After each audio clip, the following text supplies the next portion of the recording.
Now we have decades of experience here between us, which I think all the audience are going to want to benefit from. So, let's start with an overall question for you, sir. What key factors contribute to a paper or stationery brand's success in the Middle East and Africa? So it's quite a broad one to start with, but I think our other panels will probably add to some of the things that you say as well. Yeah, hello everybody. Well, it's a very interesting question because Middle East Africa is a huge region with a lot of countries, cultures, languages that we speak.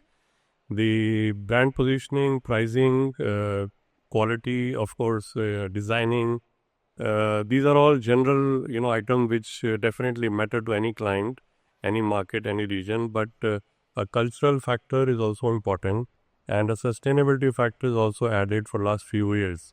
So a lot of big brands or localized brands are basically trying to focus on seeing how they attract clients by incorporating certain cultural activities or cultural involvement into the product, which could involve, apart from the coloring, designing, pictures of various animals, or certain other things which attract the clients. It makes them feel that the brand belongs to them.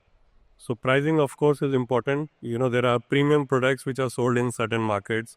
Africa is a price-conscious market, but still there are brands which are picking up. So the companies are also making initiatives that they're trying to create a more economical range of products which are more useful to the people. They feel connected to it, and it's a very growing region. We have a lot of scope and potential in this region when it comes to paper and stationery. Not only apart from sustainability, the smart products are also coming up. So all these products with so much of internet connectivity, knowledge, know-how that we people are able to exchange in minutes, we need to cater to the product and market them with some kind of localized importance, which is again related to culture, apart from price, product quality, distribution channel. These are important factors which we must take into consideration if we wish to expand into this growing market. Swapnil, perhaps from your perspective, what would you like to add to that? Well, as he rightly said, with regards to the economies of scale also play a lot of important role. One particular brand cannot be, exported to Africa with a 40-feet container. In order to consolidate a lot of brands, a lot of products, and that's how Dubai plays an important role when it comes to consolidation of the products and sending the consignment to the African clients. It helps to economize the price of freight, all other related costing with regards to that, and that helps to provide a more value for money product to the wholesalers or to the retailers. Yeah, that would.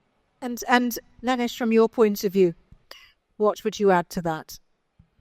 I think they've already covered most of the points. So it's always best to speak in last because you kind of at the risk of repetition.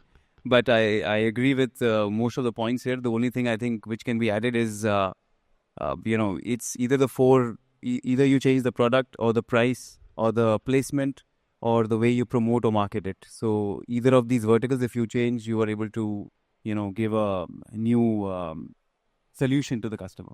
In that case, let me turn it around and give you the opportunity to answer first with the next question, so you can get your information in. Are there any unique cultural or market nuances that brands should be aware of? Absolutely. I think most of the markets, one has to be aware of what the consumer is looking for. So if you talk about Middle East and African markets, it's the biggest play here is in terms of how can you differentiate yourself in terms of giving the last mile availability to somebody, giving the same option in different designs. So most of the things, I think these things are similar in most of the markets, that you have to change the way or customize how quickly can you serve the customer with the right product. So I think these small nuances are there in every market, which also applies here.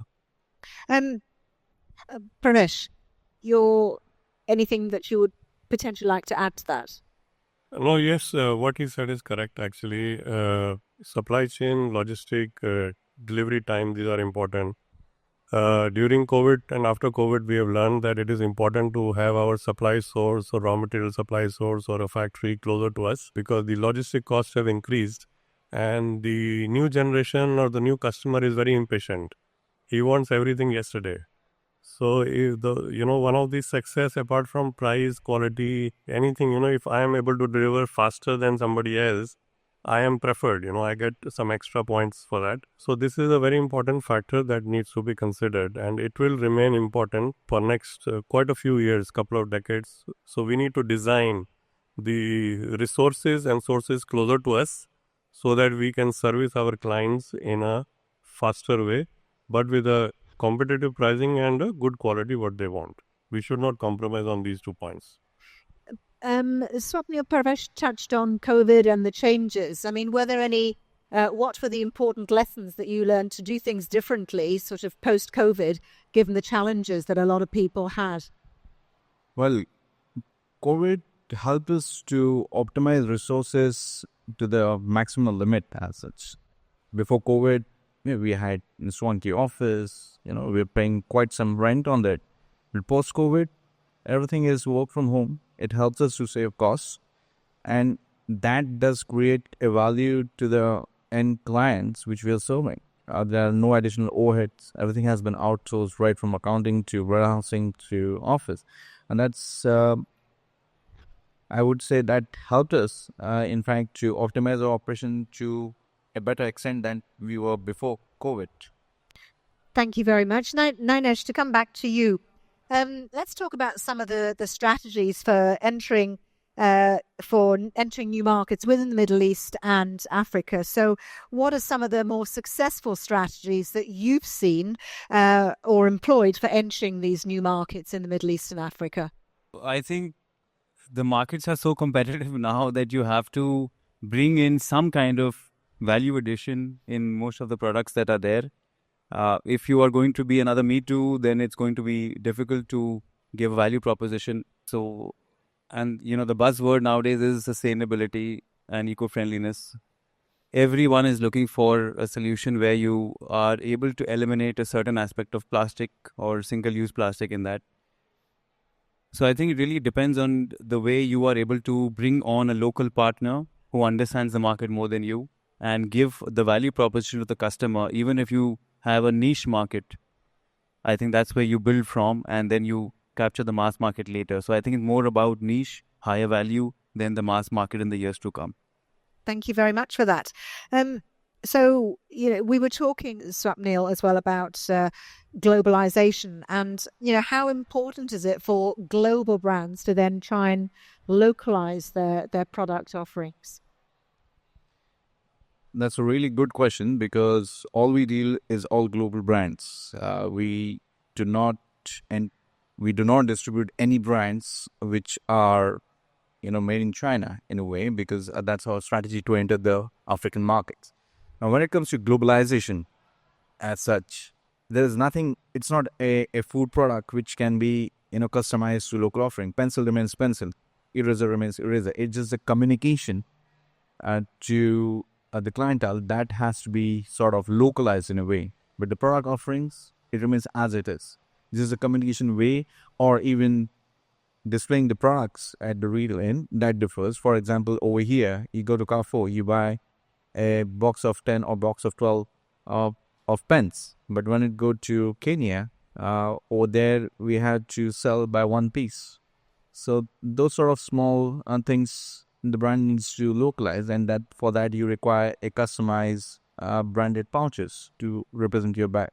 So those are things. There's not much global brands would do to localize their product offering to African markets as such. Thank you. And I think you've probably got something to add there as well. I'm sure I can see you. Just wanted to add on the same thing. What happens? These international brands are also trying to work to localize, to give some local touch. Could be the language, like many international brands have incorporated Arabic in their packaging. When we go to Africa, they try to incorporate the local African language. The product is same, but yes, packaging plays a great role, right? So if people can connect the packaging, color-wise, design-wise, that is one point. Second, like my friend mentioned that probably we sell here 10-piece pack, but when we go to Africa, we may have to sell 1-piece pack. This all depends on the local economies and, the income of people over there. So companies have to understand, so they have to have some local partners who have knowledge of business, financial situation of the country and the people. So this redesigning model in terms of packaging and designing of product is required in a certain way. So if you can create a local or a regional packaging or factory for your international brand with some local touch can also help you have your presence, because it will also help you reduce your supply chain timing, for the market. And we've got a few more people who have joined us, and I would like to maybe just take a couple of minutes just to ask each of you to please just fill the audience in on a little bit of your background and where you've come from. Now that we've got some more people over here, would you mind starting us off with? Well, I represent Afrofusion Group. We are based in Dubai, and we are having our African presence in Kenya, Tanzania, Senegal, and Rwanda. We are distributor for major brands like for Stadler, Pilot, Avery for select African markets where we are having subsidiaries. We've been in business since 2018, and so far so good, I would say that. Excellent. Nanesh. Good morning, everyone. I'm Nanesh Basari from Delhi. We are into manufacturing paper and sustainable stationery, and our brand is registered in Middle East and South Africa. Yes, hi, my name is Parvesh Kapoor. I'm working as a director with Alia Mohammed Trading. I've been into international business for over 3 decades and based in Dubai for about 27, 28 years now.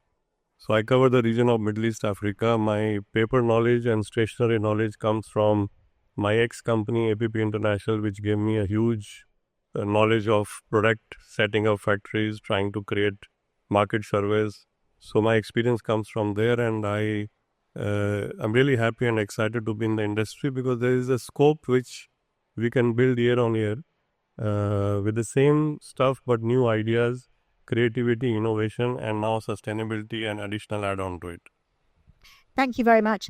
Ladies and gentlemen, do remember that we have an opportunity for questions when we come to the end of our session, which we've still got a fair way to go. But please do keep your questions in the back of your mind and make sure you get plenty of information from our very experienced and knowledgeable panel over here. So my next question can you share some examples perhaps where adaptation has significantly impacted market reception? Either of you gentlemen, certainly. See, the thing is that Africa as a region gets influenced by Dubai because they all fly down to Dubai to buy a lot of products. So Dubai is many times considered as, I would say, a showroom, showcase or a product launch area, which is already a focus of the world right now. I think everybody is focusing on Dubai. And because of this reason, the product which reaches the end user or customer, it is more based on the GCC type of usage, whereas in Africa or in other countries, some modifications are required. So this process is still on. People are still trying. Africa has got its own challenges apart from financial challenges, supply chain challenges. There is still a long journey that needs to be captured because Africa is a huge continent. We are talking about 50 plus countries and a huge population. But based in Dubai and having a presence here, it helps us to service GCC region, which is a huge region in terms of we are able to sustain our businesses, put brands, establish them, international brands, modify them. Similarly, we are able to reach Africa, but it keeps modifying every 3 to 5 years a kind of product packaging and usage because of they need a more economical product range, right? So the innovations keep coming. It helps both the regions. GCC with new innovative products. We launch more new products in this region because acceptability, people are ready to try.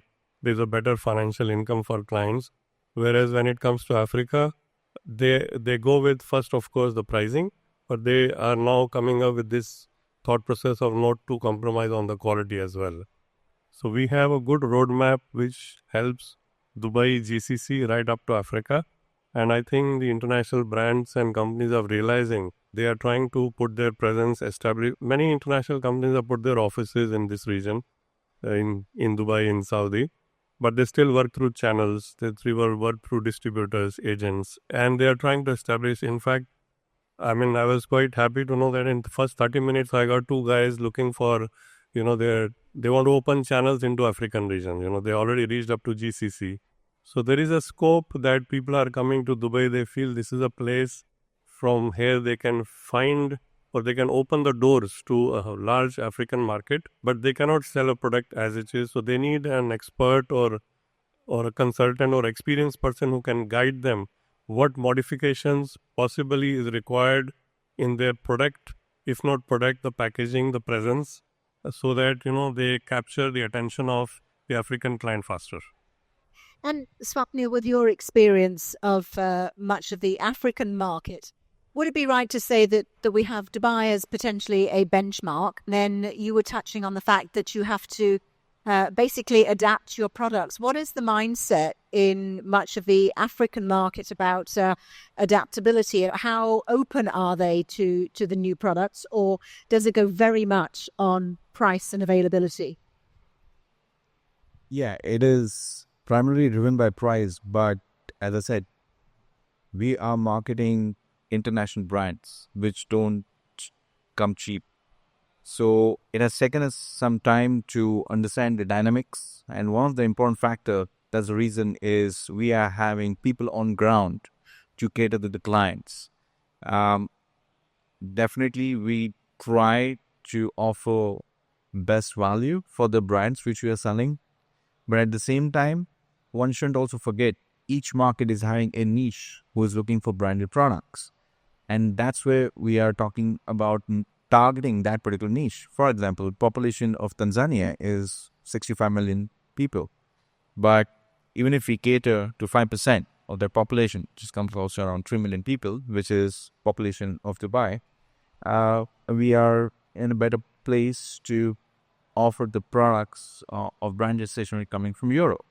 So that's how we go about it. And how do you deal with that? I presume a rather large pricing differential between the Middle Eastern markets and African markets. Over here, the brand owners also play an important role. Certain brands, they want to penetrate the African markets, and they provide a lot of marketing assistance to us with regards to promotions, with regards to FOCs, which we can further give to the wholesalers. And that's the reason we participate in all African exhibition as well to promote our brands. So been participating in Kenya, we are participating in Morocco in 2 weeks from now. So marketing is sometimes forgotten in African markets when it comes to stationery. It becomes a trade of just moving boxes and getting price for it. But we do things differently. We market the brand in a way that we advertise locally. We advertise an in-store where there's opportunity. We provide signboards to the dealers to highlight the brand. And I think that has helped us to create a niche for ourselves to promote the branded stationery, for which we are a master distributor for select African markets. Now, any thoughts that you would like to add either on the pricing or the branding strategies that are involved? I think just to build on what Mr. Parvesh said, so Dubai is like the elder cousin for the African market. So they always look up to Dubai. And I think the African market gives you a chance at times to play with a new product. And then you can deploy that in the Middle Eastern section, because you have that little bit of bandwidth to test the market and then use that as a success story for your other developed markets like Dubai. So just wanted to add that.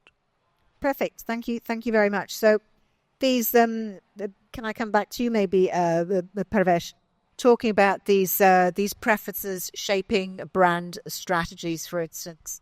Any pointers that you could share with the audience on that? Yeah, actually, I think we've spoken mix and match of everything right now, but still, I have seen one more trend last some time that Large companies are trying to do the corporate social responsibility part also in Africa. Like, they are probably a certain part of their revenue is being going for children's education, whether it is pen manufacturer, book manufacturer. This is one new thing which the large brands are trying.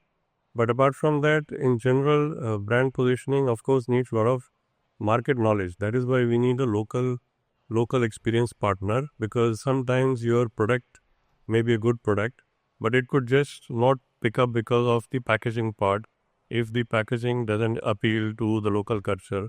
Colors are important. Africa could be more vibrant colors, Middle East could be different colors. Putting up certain pictures or a story that we would want to mention on our product, that is also important. And how do we position them? We used to advertise in TV, newspaper, magazines. Nowadays we have a lot of internet media, social media, local influencers, which is important. So we have a whole new marketing strategies that we can build on brand positioning, right? So global influencers are there, local influencers are there, and I think all the companies are trying to make use of them because it has got a huge reach. With if one particular thing goes viral, it has a huge reach. But if you position yourself in social media marketing by highlighting your product positives, and you need to give a touch of the local culture in each market, find a right partner, that will be more important, because one product with same packaging, same color schemes, same writers may or may not work in all the countries. So you will have to come up with some localization of your strategy and localization of the product with its packaging. So it becomes very important for you to find a right local partner in a region or in a country. And is there any example, Pravesh, that you could share with us of what you were just talking about? See, there are a lot of examples. We can talk about a big brand like Coca-Cola, Pepsi, 3M, Moji, Kiki. They have all been having presence in the region. They work through dealers, distributors. They give a lot of promotions, like our friend mentioned that, they are supported with a lot of promotions. They have incorporated, local languages in their advertising, in their packaging. So it's more appealing to the customers. The education level is good, but, when if you're selling a product in Africa, maybe they speak Swahili or they speak Arabic, so they feel more connected while reading that. In our case also, if I see something written in English, Hindi, in maybe Spanish, German, Russian, I am suddenly connected to the language which is my mother tongue. So it is, there are a lot of examples, and a lot of companies are incorporating that, including companies who manufacture goods in China. They have, asked their designs to comply with this kind of a localized, special points which connect your product with the culture and the people there. And gentlemen, we touched on social media influencers in the way of marketing. Is that something that plays a part in your businesses as well? If you have any examples of that, or is that not applicable to your businesses? Not to that extent. Not to that extent. It does play a role. We tried it, but we were not quite. The desired ROI were not there when it comes to the social media marketing as such.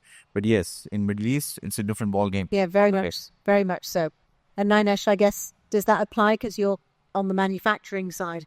I think what it depends on is what your goal is from the social media. If you want to acquire customers, then it's a different platform. If you are giving information to your customers, it's a different platform. So when you launch a new brand or a product, then of course you would want to do Google ads or social media advertising. But I think the consumers are really wanting to see what you're doing and be updated with your company's vision and culture through social media now. And that's what plays a big role for us. Yeah. Okay. Let's just take a little bit of a detour into another aspect that plays an important role every day. We're talking about things like AI and particularly sustainability. So if we look at sustainability, how are paper and stationery brands approaching sustainability in both the Middle East and Africa? Because it is essentially another one of those hot button topics, I would say. Swapnil, please. Sustainability, the product packaging when we talk about stationery brands, like brands are trying to make their product packaging sort of recyclable. That's the only thing. For example, certain brands which work, we get master cartons. Initially, they used to be sealed with cellophane tapes, but now it has been replaced with paper tapes. So, ideally, it is not using plastic, but you're using paper. So, I don't know how sustainable it's going to be, but that is one example I can play. As far as brand is concerned, the product is made from 99% of natural ingredients. So in that way, those are sustainable glue sticks. So yeah, those would be two examples which I can share with you. And Nanesh, anything that you'd like to add? This is such a vast topic and one of my favorite topics right now. Oh, fantastic! The floor is yours for the next 5 minutes. So the thing is, there is so much of confusion regarding sustainability and what do we want today. We are not sure as a consumer.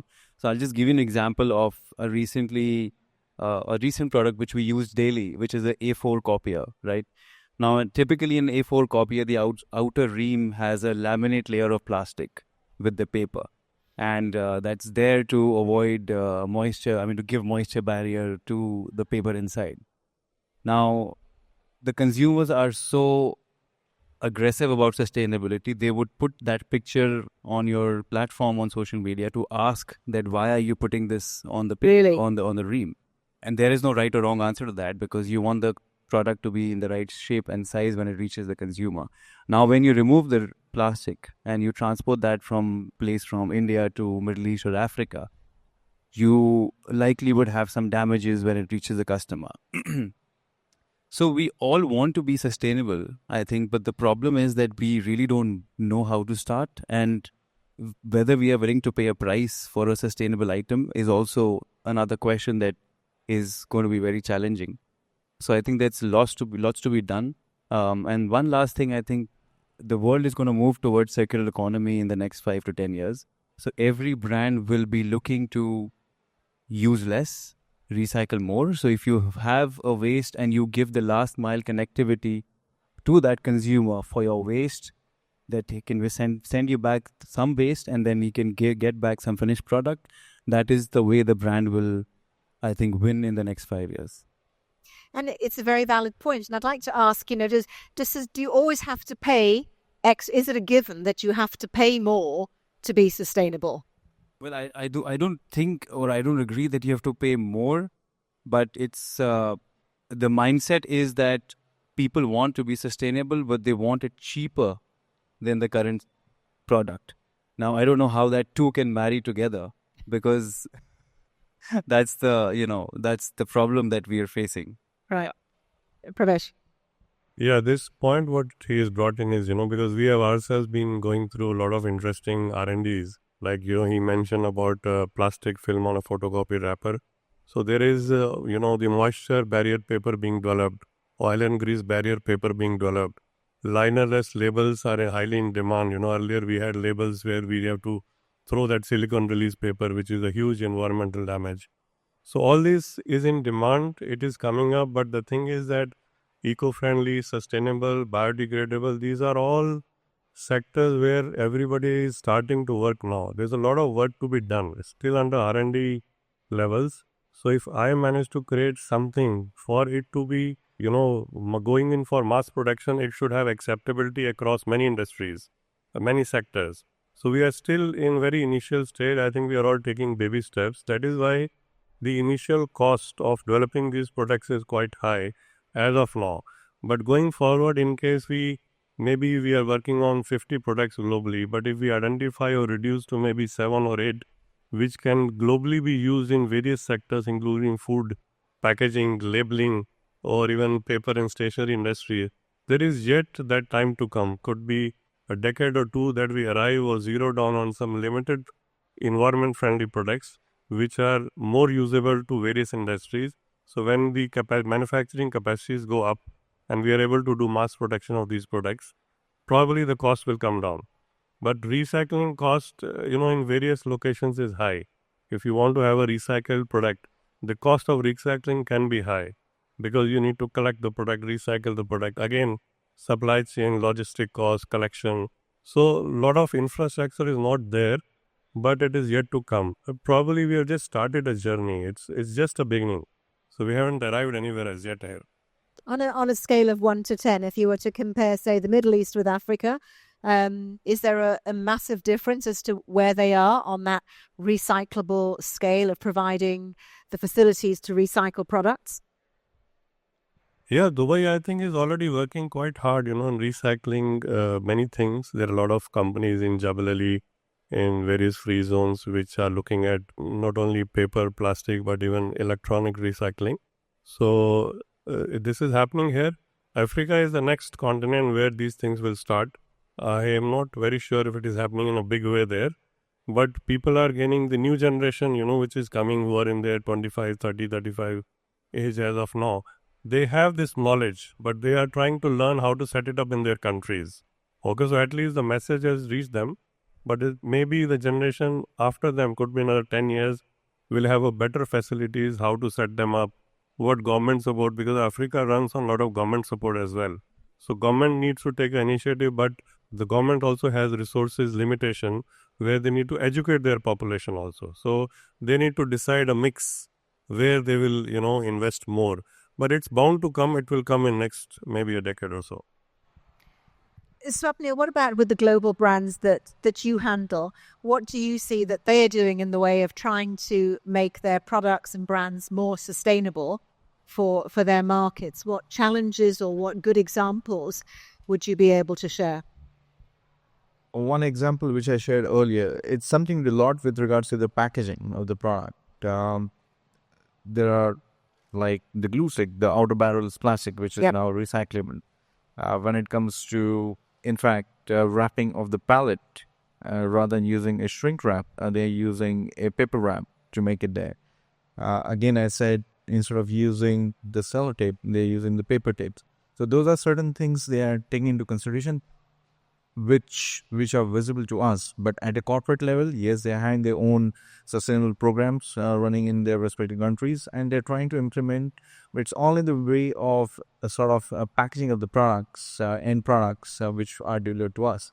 To add to what Pravir said, is when it comes to Africa, even Kenya and Tanzania, single-use plastic has been banned for the last 4 years. So the governments are taking necessary steps to educate their population that we need to go in a sustainable way, especially when it comes to usage of single-use plastic. Yeah. Right. Thank you. So, if we're looking maybe within sectors within the paper and stationery market, looking at both the Middle East and Africa, and looking ahead, for each of you, what sectors do you actually see show the most potential for growth in the Middle East and Africa within your industries in particular? Ninesh, we haven't heard from you, sir, for a while. I think we probably would agree as a panel here that it's the case of the developed versus the developing economies, and the pace at which the Middle Eastern market is growing right now. I think there's at least a 5% growth year on year in the next 5 to 10 years, with the way the education is going, the number of people from across the world wanting to come and stay in Middle East regions. More education institutes are coming. Students from across the world are coming. So that's going to help increase and bring a spurt of growth in the stationery market. And when you come to the African market, it is just opening up. A lot of work has to be done. And I think if once there's political stability, financial stability, then it can be a massive market. It just needs to be unleashed. Africa's a vast continent. So do you see a difference or a discrepancy between those areas that are developing, east, south, west, that are developing faster or that have more potential? Or would you say it applies broadly to all of the continents? Well, I think, there is a discrepancy in terms of stability in most of the African markets right now. And I don't want to pinpoint any particular country right now, but for example, the culture in south versus the north is different. So I think, to add to what he said earlier, you need to find local partners to bring your product on the shelves at the distributor channel, because finance is a big problem in the African markets. So you need to have the right people to put in the currency and to put the product on the ground. Swapnil, your perspective? Yeah. You asked the question which particular segments in stationery are growing. I would say paper. Paper is a product which we don't deal with, but it is having like a tremendous growth, especially in Africa. And that supports the supplementary products which will complement paper. And we are talking about ballpoint pens, pencils, highlighters. Those are the things, erasers. Those are the things are growing up. Barring that, there is a really nice demand which has been created for art products, especially after COVID. A lot of people started working from home, so they stopped going to office. So office supplies to offices have gone down, and people are getting inclined to get to spend their time in drawing stuff like that. So art, paper, and related products which complement paper are having a tremendous growth at this point of time. And as Nanesh said, it would have a really good growth in next 5 to 10 years, not only in Africa, but also in Middle East for that matter. But before I come to you, can I just ask, is that when you say the paper sector, is there a differentiation between what regular paper and recycled paper at all? That's actually growing there? Yes, but the right person to answer this will be Mr. Perez. Back to you, sir. Yeah, actually, the thing is that recycling has increased in last many years. And as I said, recycling at times costs a lot. So there is a sector which wants to use recycled paper. And recycled paper is being used in many things. Like I myself know about 9 to 10 African clients who bought paper bag machines from China and they buy paper from India. Craft paper, white paper, which is all mostly recycled grade. Because a recycled grade of paper in India comes slightly more competitive price, so it works out for them. The transit time is less. So there is a segment which is growing for usage of recycled, where they can make products with recycled paper. Yes, this is growing. When it comes to large companies who want to recycle and market their product as a brand, that is a challenge because recycling cost for them is even higher. But when you recycle at a smaller scale or a medium scale level, you become more competitive. But it depends on the economic conditions of the country you're doing recycling. Yes, the usage of recycled grade in paper bags, in fact, some countries are making, one gentleman I know, he wanted to make school books in a recycled grade of paper. He tried. He has not succeeded yet, but he's quite a tough guy, so he's going to try for next year as well. We are supporting him, and trying to supply him the right paper. So that is where we explain him because when you want to print on a recycled grade, it is not a question whether you are getting it cheaper from somebody. The question is that whether that paper will run on your machine. So that is where the expertise come into picture, that there could be recycled grade of paper available from 5 locations, but probably 2 are good for printing on high-speed machines, 3 are not good on high-speed machines. Doesn't mean that paper is bad.